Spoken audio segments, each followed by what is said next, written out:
Bem-vindos ao canal Augusto Ascioli de Oliveira, criado no site YouTube para a produção de vídeos de interesse público. Se vocês ainda não estão inscritos no canal, nos honrem com a adesão, porque ela será muito importante para a consolidação de nossas ideias e projetos. O tema de hoje, há muito tempo, aguardando divulgação, se refere à proibição do jogo no Brasil, objeto do Decreto-Lei 9215, de 30 de abril de 1946, de lavra do então presidente Eurico Gaspar Dutra. Diz a lenda que sua esposa, Dona Carmela Teles Leite Dutra, que se confessava com o então cardeal arcebispo Jaime de Barros, teve forte influência na proibição do jogo no Brasil, que resultou nesse decreto-lei. Acontece que o Brasil, um país de dimensão continental, sempre teve esses senões em sua história. Algumas pessoas, investidas de um poder que jamais tiveram, opinaram e saíram vencedores em relação a temas nacionais. Então hoje, quando se fala em proibição de jogo no Brasil, não se comenta um fato que havia naquela época. Vamos retroceder aos anos 40. Naquela época, os voos internacionais saíam, por exemplo, dos Estados Unidos e vinham costeando a área do Pacífico. Eram verdadeiros voos paradores em Caracas, Bogotá, Lima, Santiago, Buenos Aires, Montevidéu e Rio de Janeiro. Os cassinos naquela época no Brasil, que empregavam em torno de 40 mil pessoas diretamente, isso sem contar com os múltiplos negócios indiretos que surgiram, ancorados no Copacabana Palace, no Hotel Quitandinha, não é? Em Belo Horizonte. Não é? Então, nós começamos a ter fama internacional. E os nossos competidores nos países limítrofes começaram a ficar preocupados, porque os voos paradores não iriam desembarcar pessoas naqueles países, viriam direto para o Rio de Janeiro e daí para as cidades próximas, estâncias hidrominerais. O jogo no Brasil naquela época, em que Las Vegas estaria engatinhando, já era temor para esses nossos competidores no trade turístico.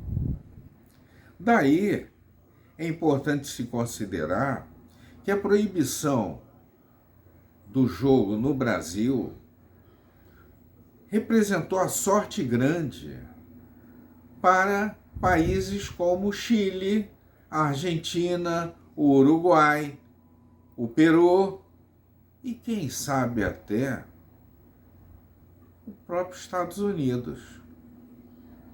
Quando nós perdemos 40 mil empregos, e realizem, isso foi há 77 anos atrás, Nós tivemos um baque fantástico na nossa economia e na nossa mão de obra. Vocês já imaginaram essas pessoas que no dia 30 de abril de 1946 ficaram da noite para o dia desempregados? Quantos suicídios ocorreram? Quantos infartos ocorreram? Será que alguém já se deu conta que a proibição do jogo no Brasil pode haver sido uma trama armada por países do trade turístico? Vamos acabar com essa história de dizer que brasileiro não gosta de jogo, porque o maior banqueiro no Brasil se chama governo federal. E hoje, dia 2 de maio de 2023, poderia ser chamado do Dia Nacional da Hipocrisia. E eu vou dizer por quê. Porque o governo federal, através da Caixa Econômica, aumentou todos os pisos mínimos das apostas dos jogos que oferece. Então subiu o valor mínimo das apostas da Loto Fácil, da Quina, da Lotomania, da Dupla Sena, da Time Mania, da Mega Sena, da Milionária e todas as outras agregadas. Já está em tempo do brasileiro não se permitir mais essa situação de inferioridade perante os outros países e perante o seu próprio comportamento. Aqui se joga, sim, e muito, oficialmente e oficiosamente. E quando não é no território brasileiro, os jogadores pegam seus aviõezinhos de carreira, pagam passagens em classe econômica e vão irrigar os cassinos ao nosso redor. O Brasil precisa passar a oferecer um turismo em escala internacional. Escala internacional não elimina cassinos. E vamos acabar com a hipocrisia da proibição do jogo no Brasil e prender os comerciantes desta área. Eles são fazedores de negócios, sim. Eles trazem divisas, sim. Vamos organizar. Quer dizer que o governo federal pode organizar através da Caixa Econômica e nós assistimos às televisões filmando, gravando, ouvindo entrevistas de populares fazendo as suas fezinhas milionárias de fim de ano, de Loto Fácil, de Dupla Cena da Páscoa. Vamos abrir os cassinos, sim, no Brasil. Vamos aumentar o emprego de artistas, maîtres, redes de táxis, linhas aéreas, aeroportos.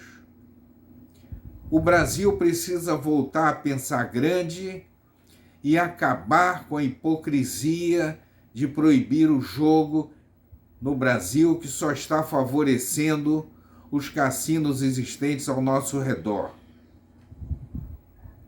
Se vocês acham que o tema é interessante para ser discutido, coloquem os seus comentários, concedam seus likes.